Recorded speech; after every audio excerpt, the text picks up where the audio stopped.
An important new alert about the safety of cell phones and the possible risk of cancer, brain cancer in particular. It comes from the World Health Organization, the powerful health arm of the United Nations, and scientists from 14 countries have reversed those years of reassurance. After a new review of all the evidence, the scientists decided to put cell phones in the same risk category as chloroform, exhaust from gas engines, and the pesticide DDT. So what has changed? How strong is the evidence? Our Jim Sciutto has spent the entire day questioning the experts. He's here now. Jim. Well, Diane, this is a first, and it's a big reversal for the WHO, which had insisted there is no evidence of a link between cell phones and cancer. Now it says it has found that evidence, and while it's still collecting data, felt it was necessary to issue this warning now. This is your brain with a cell phone turned off, and this is your brain with a cell phone turned on. Notice the red areas at the top. Studies had already established that radiation from cell phones increases brain activity. Today, for the first time, the WHO concluded that low-level radiation from cell phones could possibly cause cancer. A 2010 study they examined showed participants who used cell phones for more than 10 years had double the rate of a rare type of brain tumor called a glioma.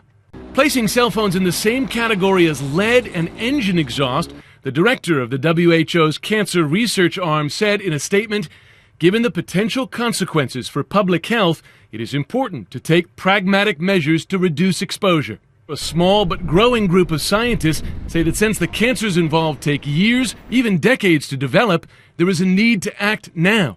A lot more research needs to be done, but science is very slow on these matters. It took decades to move from cigarettes may cause harm to cigarettes actually cause harm. Today, CTIA, the group representing the wireless industry, noted the WHO did not conduct any new research, adding, in the past it's given the same score to pickled vegetables and coffee.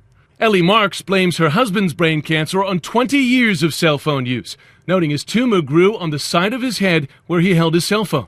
Do you wish a warning like this had come out years ago? Oh, absolutely. Had he known, he never would have held it directly to his head, and he wouldn't be dying from brain cancer.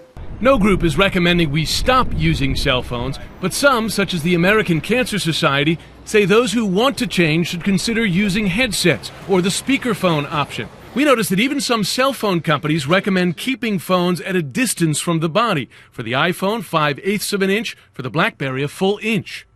We polled dozens of brain specialists around the country to see if they take any precautions themselves, and of 92 who answered, Diane, about a third of them, 27, said they already use earpieces to protect themselves.